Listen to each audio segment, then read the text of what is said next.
अगर सरकार employment generate करेगी तो आदमी कभी क्राइम की तरफ जाएगा नहीं, वो अपनी जॉब में ही बिजी रहेगा, उसके वो खुश रहेगा। ये नैतिक शिक्षा एक बाध्यता हो जाएगा सभी तरफ, तो ये रेट्स ऑफ जो अपराध है ये कम हो जाएगा, ये मेरा विश्वास है। सबको एक कानून का डर हो, कानून का बंधन नहीं हो, डर जरूर हो।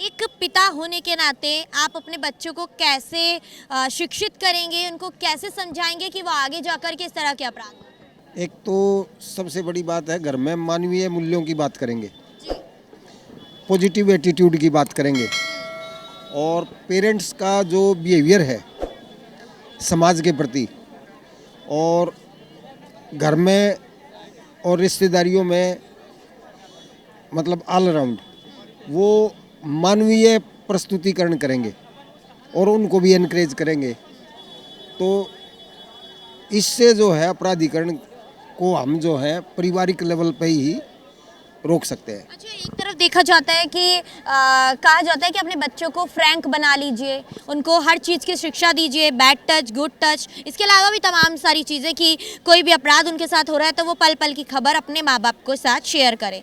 लेकिन माँ बाप जब किसी गलत चीज़ को करने से मना करते हैं, लेकिन बच्चे वही चीज़ दोहराते हैं, जैसे श्रद्धा के केस में हुआ कि श्रद्धा के माँ बाप ने रोका था लेकिन फिर भी वो रिलेशनशिप में रही, उस केस में कैसे हैंडल करेंगे? वो जो है बच्चों को शुरू से ही जो है वो इमोशंस की बजाय जो है मोशन और ड्यूटी, एक तो मोशन कि भाई आपको प्रोग्रेसिव रहना है, पॉजिटिव एटीट्यूड रखना है, ये तो मोशन हुई, और ड्यूटी, ड्यूटी का मतलब ये है कि आपका जो फर्ज है अपने प्रति, माँ बाप के प्रति, समाज के प्रति, साथियों के प्रति, उसको आप जो है पूरा करोगे। तो जब आदमी या जब वो विकसित होगा, बच्चा विकसित होता है, एक ह्यूमन बीइंग बनता है, तो वो जो है उन वैल्यूज़ की रक्षा के लिए आगे बढ़ेगा।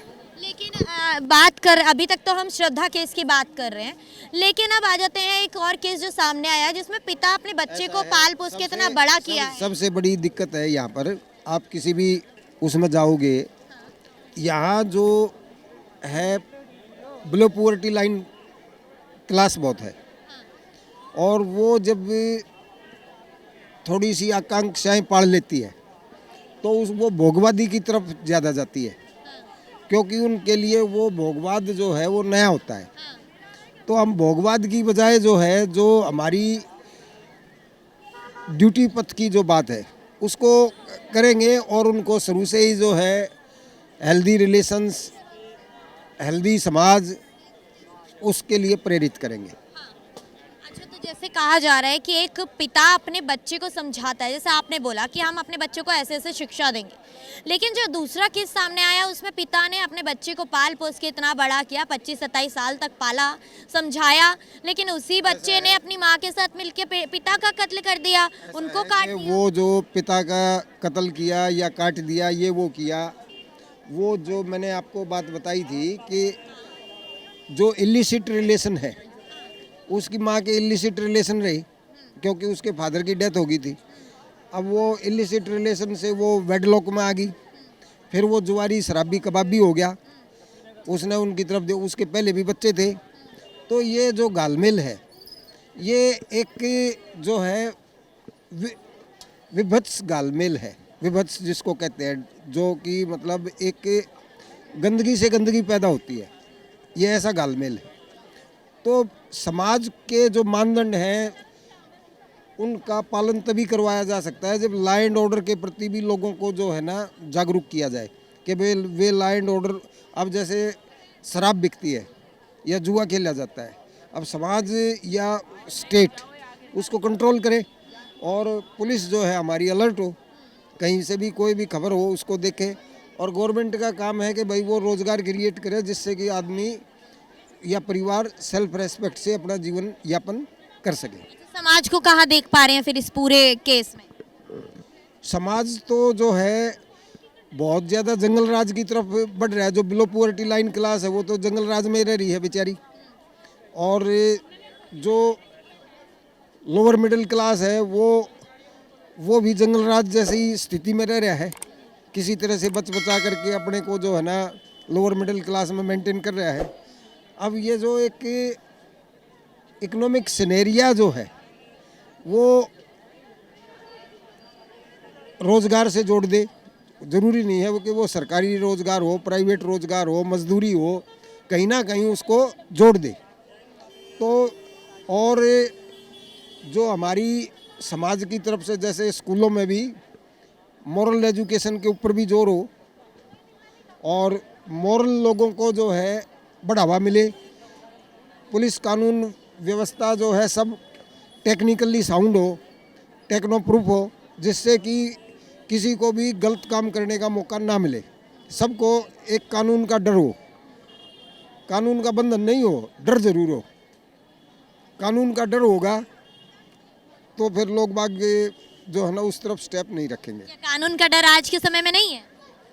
ऐसा है कि खाली दिमाग से धन का घर, और ये जो चोरी चकोरी हो रही है, ये जो जुआ है, शराब है और चीज़ें हैं, या बेरोजगारी है, ये सारी चीज़ें जो है ना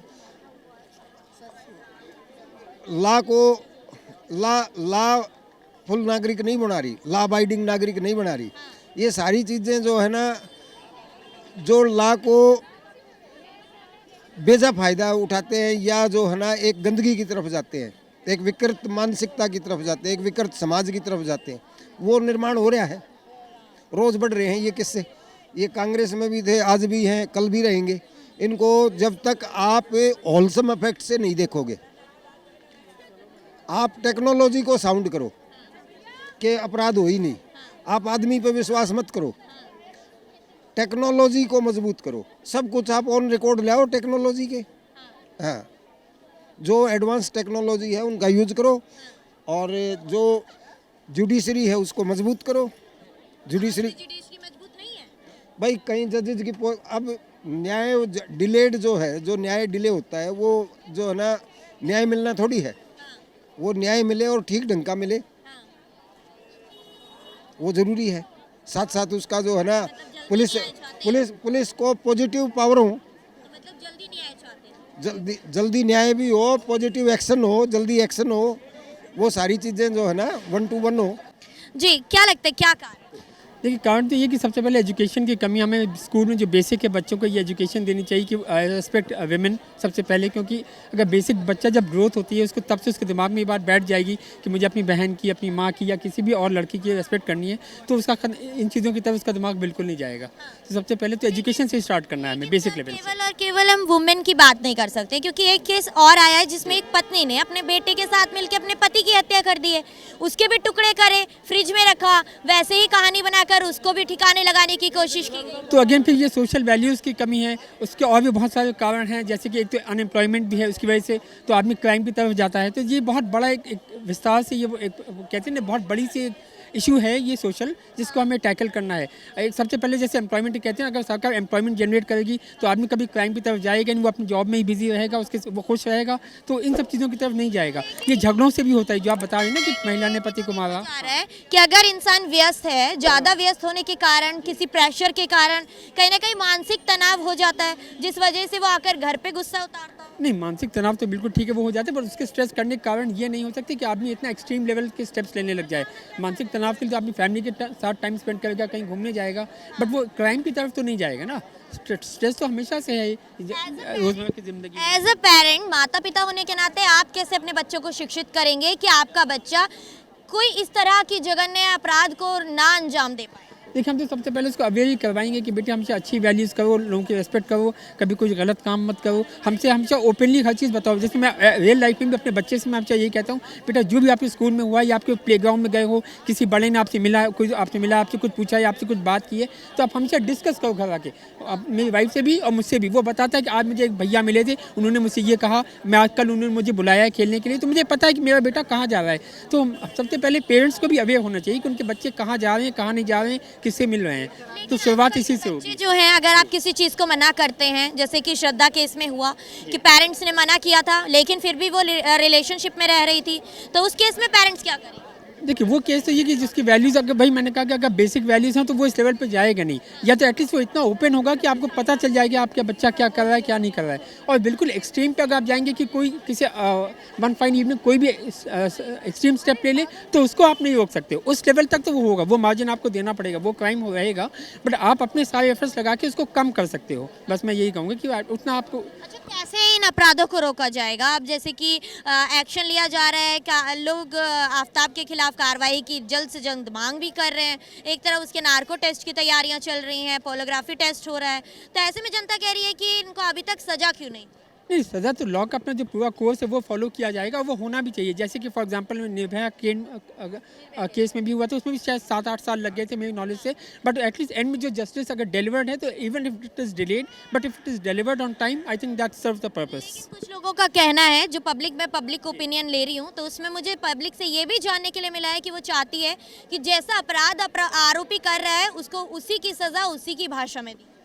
नहीं, ये तो गलत है। Eye for an eye makes the whole world blind, जैसे कि गांधी ने कहा, तो वो तो नहीं हो सकता है, बट हमें the proper process of the law should be followed and that's what is. आप बताइए कि आपके अनुसार ये श्रद्धा हत्याकांड हुआ है, इसको कैसे रोका जा सकता था? कैसे इनकी मानसिकता, जो आजकल का इंसान है उसकी मानसिकता को कैसे बदला जा सकता है कि वो किसी इंसान को आगे ऐसे काटने पर मजबूर ना हो? देखिए, भारत में निर्भया कांड के बाद जो अमेंडमेंट हुआ जुवेनाइल जस्टिस बोर्ड का जो अमेंडमेंट है, जो जघन्य अपराध करेंगे उसका ऊपर सख्त कार्रवाई होगा, ये हुआ है। लेकिन अभी तक भारत में या प्रदेशों में क्या हुआ है कि ये जो चिल्ड्रंस कोर्ट में वो ट्रायल होगा, वो अभी तक चिल्ड्रंस कोर्ट बनाने बहुत सारे प्रदेशों में, और ऐसा दिल्ली में भी वो कार्रवाई नहीं होता है, तो इसलिए काफ़ी ये केसेस बढ़ता है।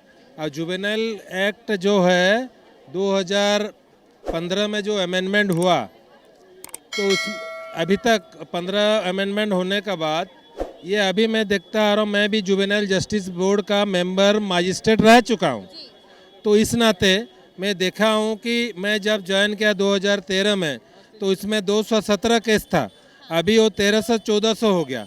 ये जो बीच में जो पेंडेमिक आया उसी समय हियरिंग हो नहीं पाया, तो बढ़ते चला गया। उसका फ़ायदा जो बाल अपराधी संख्या बढ़ते गए और ये जो अवेयरनेस कम हो गया, इसके लिए काउंसलिंग और अवेयरनेस का आवश्यकता है।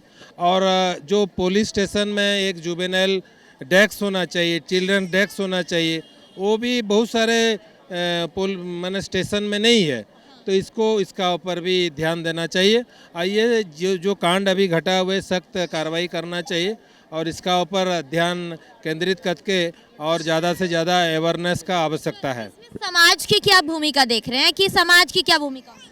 ये सचेतन का अभाव है, क्योंकि इसके लिए एक तो जितना भी महिला बाल विकास मंत्रालय का अधीन ये आता है जुवेनाइल जस्टिस बोर्ड, तो उनका जितना भी कार्यक्रम होना चाहिए, वन एक्ट प्ले का माध्यम से नुक्कड़ सभा करके ये सचेतन करने के लिए जो बात चल रहा है वो कामयाब नहीं हो पा रहा है। तो इसके लिए कहीं ना कहीं हमारा व्यवस्था और हमारा कहीं ना कहीं उसमें त्रुटि है, उसमें कुछ खामियां हैं। तो इसके लिए जो प्रशासन स्तर के हैं और जो राजनीतिक स्तर पर है उनको तय करना पड़ेगा कि इसका जो व्यवस्था परिवर्तन हुआ है, एक्ट परिवर्तन हुआ है, और उसका अब निर्भया कांड को लेकर तो उसका ऊपर सख्त कार्रवाई होना चाहिए। आगे सभी का जिम्मेवारी होता है कि इसको कैसा अवेयरनेस डेवलपमेंट करने से ये ठीक हो जाएगा। कार्रवाई की बात करें तो एक तरफ आपने निर्भया का एग्जाम्पल दिया, तो मैं छावला का एग्जाम्पल देना चाहूँगी कि छावला केस में कैसे कार्रवाई के ऊपर सवाल खड़े करते हुए सारे आरोपियों को बरी कर दिया। कहीं न कहीं की जुडिशियल प्रोसीजर में एविडेंस ज़्यादा महत्व रखता है, तो इसलिए कहीं ना कहीं एविडेंस का अभाव होगा। तो इसलिए मेरा गुजारिश है मैं कि क्योंकि इसी जो है किशोर न्याय बोर्ड में रह चुका हूँ, तो इसलिए इसका ऊपर जो जिस समय बाल अपराधी को पकड़ा जाता है तो इसी समय एविडेंस ज़्यादा से ज़्यादा ले और इसका ऊपर सही एविडेंस ले और एविडेंस होने से निश्चित रूप से जो प्रिंसिपल मजिस्ट्रेट होंगे कहीं भी तो निश्चित रूप से वो जजमेंट देंगे और केस में वो निश्चित रूप से उसका सजा हो सकता है। क्या लग रहा है भविष्य में भारत में इस तरह के केस होने बंद हो जाएंगे? जितने भी आरोपी हमारे सामने आ रहे हैं या जो आगे करने जा रहे हैं ऐसे आरोप, तो जो अपराध करने जा रहे हैं उनके ऊपर कहीं ना कहीं रोक लगेगी, उनको जागरूक किया जाएगा, कहीं ना कहीं वो रुक जाएंगे ये सब करने से? देखिए ये तो बड़ा चिंता का विषय है, क्योंकि अभी जितना रेट में वो अपराध था अभी कम से कम 100 गुना बढ़ गया है। तो इसके लिए जो शिक्षा क्षेत्र में अभी जो मैकॉले शिक्षा पद्धति है इसमें केवल बैगेस में पढ़ाई चलता है। उसमें जो एजुकेशन जो हमारे आध्यात्मिक विषय है, जो हमारा इतिहास है, हम क्या हैं और हमारे बच्चों को क्या शिक्षा जाता है, केवल नौकरी का शिक्षा मिलता है। इसमें हम क्या बनना चाहते हैं, भविष्य में एक अच्छा नागरिक बन सकते हैं। तो इसलिए शिक्षा क्षेत्र में जो मैकॉले शिक्षा है उसको ख़त्म करना चाहिए और जो आध्यात्मिक शिक्षा है और जहाँ एक ही केवल जो नौकरी या हमारा बच्चा अच्छा हो, इसलिए पेरेंट्स भी इसमें जिम्मेवार हैं, क्योंकि पेरेंट्स चाहते हैं और कुछ नहीं चाहिए, हमारा खाली बच्चा ही पढ़े और अच्छा आगे करे। तो इसलिए इसका ऊपर भी ध्यान चाहिए। नैतिक शिक्षा का आवश्यकता है सब स्कूल में। ये नैतिक शिक्षा एक बाध्यता हो जाएगा सभी तरफ, तो ये रेट्स ऑफ जो अपराध है ये कम हो जाएगा, ये मेरा विश्वास है। सर, द न्यूज़ 15 के साथ जुड़ने के लिए तो देख रहे थे आप कि जिस तरह से ये अपराध बढ़ते जा रहे हैं इस पर जनता की क्या प्रतिक्रिया है और किस तरह से ये शासन प्रशासन और साथ ही साथ इस देश की शिक्षा पर भी सवाल खड़े करते हैं। बने रहिएगा द न्यूज़ 15 के साथ। मैं अंजलि राठौर, कैमरा पर्सन प्रताप के साथ, द न्यूज़ 15। वीडियो अच्छा लगे तो इसे लाइक शेयर कमेंट जरूर कीजिएगा और हमारे यूट्यूब चैनल से जुड़ना ना भूलें। शुक्रिया।